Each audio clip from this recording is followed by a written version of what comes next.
Student, आज हम जानते हैं अपने फर्स्ट पोएम के बारे में अपने टेक्स्ट बुक के माई मदर एज 66 के रूप में, जिसको कि कमला दास ने लिखा है। She was born in Malabar in Kerala. Kamala Das is a very recognized for most poet of our India. ठीक है, उनके पोएम में बहुत ज़्यादा ओरिजिनलिटी, वर्सैलिटी और ह्यूमन रिलेशंस को वो दर्शाती हैं अपने पोएम के माध्यम से। तो जैसा मैंने पहले ही कहा कि वो अपने पोएम के माध्यम से ह्यूमन रिलेशनशिप को सिम्बलाइज करती है, तो इस पोएम में भी उन्होंने ह्यूमन रिलेशनशिप को बड़े अच्छे दर्शाया है। बेसिकली इस पोएम में वो अपने और अपने माँ के बीच संबंधों को दर्शाया, मतलब एक माँ और एक बेटी के बीच के संबंधों को इस पोएम के माध्यम से उन्होंने हमारे सामने रखा है। ठीक है डियर स्टूडेंट, जैसा कि मैंने पहले ही कहा, this poem is penned by Kamala Das. By this poem she told about her personal disgrief towards her mother, who is become so old. It means who become at 66 years and lifeless, and always she feared every time when she goes out of the side of her home she has a negative thinking. What type of negative thinking she has?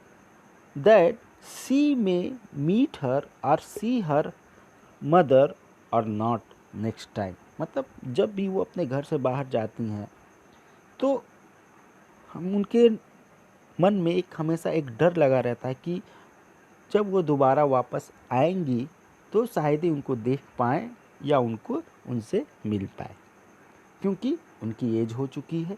ठीक है, तो इसी माँ और एक daughter के बीच के relationship को उन्होंने इस पोएम के माध्यम से हमारे सामने रखा है। ठीक है डियर स्टूडेंट, आइए अब हम आते हैं पोएम की लाइनों के बारे में, इसके द्वारा हम आपको दिखलाते हैं। ठीक है डियर स्टूडेंट, तो डियर स्टूडेंट पहले हम पोएम की लाइनों के बारे में पढ़ते हैं। ठीक है, देखते हैं फर्स्ट पैराग्राफ के रूप में।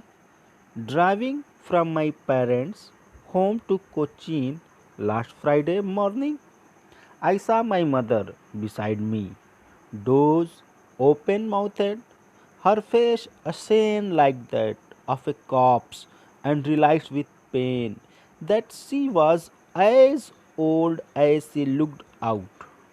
ठीक है डियर स्टूडेंट्स, आते हैं अपनी पहली लाइन के बारे में। पहली लाइन है driving from my parents home to Cochin last Friday morning. इसमें पोएट जो है, जो कि कमला दास हैं, वो अपने पेरेंट के घर से होकर कोचीन को जा रही हैं ड्राइविंग करते हुए, और ये बात है लास्ट फ्राइडे मॉर्निंग की। ठीक है डियर स्टूडेंट, वो अपने घर आती हैं, घर से होकर किसी काम के लिए वो कोचीन एयरपोर्ट की तरफ जाती हैं ड्राइविंग करके। ठीक है, और वो देखती हैं कि वो क्या कहती हैं, आई सा माई मदर बिसाइड मी। वो कहती हैं कि मैंने देखा मेरी माँ जो मेरी बगल में बैठी है, मतलब वो पोएट ड्राइविंग कर रही हैं और उसकी बगल वाली सीट पे उनकी माँ बैठी हैं। ठीक है, वो कहती हैं आई सा my mother beside me, dose open mouthed. मैंने देखा जो मेरी बगल में मेरी माँ जो बैठी हैं वो झपकी ले रही हैं, डोज में झपकी लेना, ऊँघा रही हैं। ओपन माउथेड, उनका मुंह खुला हुआ है। हर फेस अशेन, और उनका चेहरा ऐसे लग रहा है जैसे कि लाइक दैट अ कॉप्स, कि एक डेड बॉडी हो, एक शव हो। Corpse means dead body, and ashen, ashen means राख, राख की तरह हो, डेड बॉडी की तरह हो, एंड रियलाइज विथ पेन, और ये सारी चीज़ों को देखकर उनको दर्द महसूस होता है, पोएट को दर्द महसूस होता है। ठीक है, आते हैं अगली लाइन में। She was as old as she looked but soon, और जब उनकी तरफ पोएट देखती हैं तो कहती हैं कि मैं देख रही हूँ मेरी माँ मेरे बगल में जो बैठी हुई है, जिसकी वो ऊँघा रही हैं, उनका मुंह खुला हुआ है, उनका चेहरा ऐसे राख की तरह लग रहा है जैसे कि कोई डेड बॉडी हो। ये सारी चीज़ों को देखकर मुझे दर्द महसूस होता है कि she was as old she looked, कि वो उतना ही बूढ़ी हैं जितना कि वो देख रही हैं। मतलब वो उनकी एज हो चुकी है, उसके हिसाब से वो देख वैसे ही वो दिख रही हैं। ठीक है, क्योंकि ये सारा सीन एक कार के अंदर का है। ठीक है, put thought away, put that thought away. तो पोएट जो है इन सारे विचारों को, ये जो अंदर के जो डिप्रेसिव विचार है, जो थॉटफुल विचार है, जो सॉरोफुल विचार है, जो सैडनेस वाले विचार है, इन सबको वो दूर करना चाहती है। और इसके लिए वो कहती है पुट दैट थॉट अवे, इसको वो दूर करना चाहती है। इसलिए वो कार के बाहर झांकती है, कार के बाहर के एटमॉस्फेयर को देखती है। तो यहाँ पे डियर स्टूडेंट दो एटमॉस्फेयर के बीच कंपेयर किया गया है, एक तो कार के अंदर वाला एटमॉस्फेयर, एक कार के बाहर वाला एटमॉस्फेयर।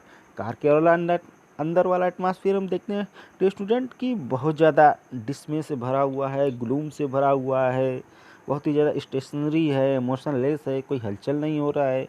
ठीक है, तो इन सारे डिप्रेसिव मूड को पोएट जो है वो अपने दिमाग से दूर करना चाहता है, इसलिए वो बाहर के वातावरण को तरफ देखता है। देखिए क्या कहती हैं dear student, and looked out at young trees sprinting, the merry children spilling out of their homes।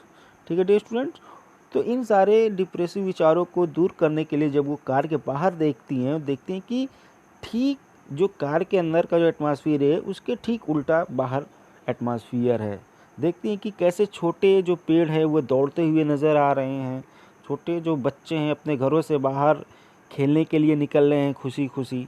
ठीक है, मतलब कि यहाँ पे छोटे बच्चे एनर्जेटिक स्पोर्टिव नेचर को दर्शाता है, जो कि ड्राइविंग सीट पे बैठे कार के अंदर उनकी माँ जो है जो कि मोशनलेस है, ठीक उसके उल्टा है।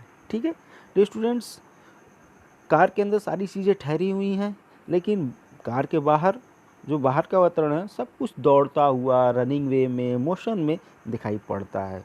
इसीलिए वो कहती हैं कि यंग ट्रीज स्प्रिंटिंग, छोटे पेड़ ऐसे दिख रहे हैं जैसे कि वो दौड़ रहे हैं मेरी तरफ। द मेरी children smiling out of their homes, और छोटे बच्चे खुशी खुशी अपने घरों से बाहर निकल रहे हैं खेलने के लिए। ठीक है, अब आते हैं डियर स्टूडेंट तीसरे पैराग्राफ में।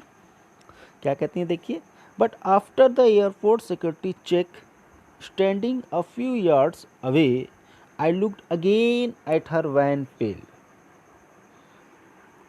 ये जो बाहर वाला जो एटमॉस्फेयर जो था, ये सारे विचार तुरंत ही उनके दिमाग से निकल जाते हैं जब वो एयरपोर्ट पे पहुंचती हैं। जैसा मैंने ही कहा था कि शुरू में पहले की लाइन से ही कि वो अपने माँ के घर से वो ड्राइविंग करते हुए एयरपोर्ट जा रही हैं, कहीं उनको जाना है। ठीक है, तो ये सारे जो बाहर के जो विचार को अंदर के एटमॉस्फेयर से जब वो कंपेयर करती हैं और सारी चीज़ों को सोच रही हैं, तभी अचानक उनकी गाड़ी एयरपोर्ट पे पहुंचती है और ये सारे विचार उनके दिमाग से निकल जाते हैं जब वो पहुंचती हैं एयरपोर्ट सिक्योरिटी चेक पे। देखती हैं कि वहाँ पे जहाँ पे वो खड़ी हैं वहाँ से कुछ दूर उनकी माँ भी खड़ी हैं। ठीक है, आई लुक्ड अगेन एट हर, वो कहती कि मैंने पुनः अपनी माँ को देखा वहाँ से, जो उस समय वैन पेल नज़र आ रही है। वैन का मतलब कि बहुत ज़्यादा कलरलेस, या जब कोई व्यक्ति बीमार पड़ जाता है तो जैसा कमज़ोर दिखता है उसको हम वैन कहते हैं। तो मैं पुनः अपनी माँ की तरफ देखती हूँ जो बीमार सी दिखती हैं, पेल हल्की पीली, उनका जो चेहरा है, उनका जो शरीर है बीमारी के कारण जैसे पीला पड़ जाता है वैसा दिख रहा है। As a late winter's moon, और उनका जो पूरा शरीर है, जो चेहरा है, वो ऐसे दिख रहा है जैसे कि as a late winter's moon, कि शरद ऋतु या जाड़े की चंद्रमा हो। ठीक है, तो जाड़े की चंद्रमा कैसी होती है? जाड़े की चंद्रमा डियर स्टूडेंट ऐसी होती है जैसे कि उसमें कोई चमक नहीं होती है, उसमें एनर्जी खो जाती है, उसमें शाइनिंग खो जाती है, बुझी बुझी सी लगती है। ठीक है, तो अपनी माँ की यहाँ पे वो तुलना जाड़े की चंद्रमा से कहते हैं कि जैसे जाड़े की चंद्रमा की चमक खो जाती है, बहुत ही एनर्जी लेस लगती है। ठीक है, बहुत ही धुंधली सी लगती है, वैसी उनकी माँ भी वैन पेल लगती हैं। ठीक है, एंड फेल्ट ओल्ड फेमिलियर एक, और वो कहते हैं कि वही मेरा पुराना दर्द, बचपन वाला दर्द पुनः वापस आ जाता है। कैसा दर्द? देखिए कहती हैं कि as a late winter's moon and felt that old familiar ache my childhoods fear, मेरा वही पुराना बचपन का दर्द वापस आ जाता है, जो अक्सर मुझे बचपन में ये दर्द सताया करता था कि कहीं मैं अपने माँ को खो ना दूँ। और वही विचार उनके इस अवस्था को देखकर ये फिर से उसके दिमाग में आने लगा, उनको दर्द सताने लगा जो उनके बचपन में आता था कि कहीं वो अपनी माँ को खो ना दे। डियर स्टूडेंट, देखिए कहती हैं कि the old familiar ache my childhood fear, but in सब के बावजूद, इन सारे तनाव को, इन सारे दुखों के बावजूद, ऑल आई सेड वाज, वो क्या कहती हैं देखिए अगली लाइन में, but all I said was, इन सारी चीज़ों के बावजूद मैं अपनी माँ से कहती हूँ सी यू सून अम्मा, अम्मा मैं आपसे दोबारा मिलती हूँ। ठीक है डियर स्टूडेंट, और उसके बाद all I did was smile and smile and smile, और इन सारे अपने इमोशन को कंट्रोल करते हुए, सारे अपने दुखों को कंट्रोल करते हुए अपने माँ से कहती हैं, उनसे विदा लेती हैं कि माँ, अम्मा मैं दोबारा मिलती हूँ, और उनके सामने एक झूठा स्माइल देने का प्रयास करती हैं। ठीक है, झूठा स्माइल क्यों? क्योंकि अंदर से तो बहुत वो दुखी हैं, क्योंकि उनको शायद उनके दिमाग में ये कहीं बात ये चल रही कि शायद मैं अपनी माँ को दोबारा देख पाऊँ कि न देख पाऊँ। क्यों? क्योंकि उनकी माँ की उम्र 66 वर्ष हो चुकी है, बहुत ज़्यादा वो कमज़ोर भी हैं, बहुत ज़्यादा वैन है, बेल लगती हैं। ठीक है डियर स्टूडेंट, इसीलिए लेकिन सबके बावजूद वो अपने आप को कंट्रोल करती हैं और अपनी माँ के सामने अपने दर्द को बयां नहीं करना चाहती हैं, इसलिए उनको स्माइल देते हुए उनको सी ऑफ करती है और कहती हैं सी you soon Amma, I all I did was smile and smile and smile. और सबके बावजूद अपनी इमोशन को कंट्रोल करते हुए डियर स्टूडेंट वो अपनी माँ को सी ऑफ करती हैं और उनके सामने एक झूठी मुस्कान दिखाती हैं। क्यों झूठी मुस्कान? क्योंकि वो जानती हैं कि कहीं न कहीं उनके अंदर भी ये डर है कि शायद अपनी माँ से वो दोबारा ना मिल पाएँ। उसके बावजूद अपनी माँ को वो मुस्कान दिखाना चाहती हैं, उनको और निराश नहीं करना चाहती हैं अपने इमोशन को शो ऑफ करके। इसलिए वो स्माइल करते हुए डियर स्टूडेंट उनको विदा लेती हैं। ठीक है डियर स्टूडेंट, ये रहा आपके पोएम का एक्सप्लेनेशन। अब हम आते हैं इसमें कुछ यूज़ हुए पोएटिक डिवाइसेस के बारे में जानते हैं। सबसे पहले जानते हैं राइम स्कीम के बारे में डियर स्टूडेंट। तो डियर स्टूडेंट यहाँ पे राइम स्कीम फ्री वर्स में है, क्योंकि हम देखते हैं कि पोएम की लाइनों में जब आते हैं तो इसमें कोई राइम स्कीम नहीं बनता है। ठीक है, देखिए जैसे for the example me, pen, soon, young, spoiling, pale, old, Amma, smile, तो ऐसे राइम स्कीम जब हम ढूंढते हैं तो इसमें कोई प्रॉपर पैटर्न पर राइम स्कीम नहीं पाया जाता है, इसलिए हम इसको कह सकते हैं कि इसमें फ्री वर्स राइम स्कीम का उपयोग किया गया है। अब आते हैं कुछ पोएटिक डिवाइसेस के बारे में। तो इसमें बहुत सारे फिगर ऑफ स्पीच यूज़ किए गए हैं। ठीक है डियर स्टूडेंट,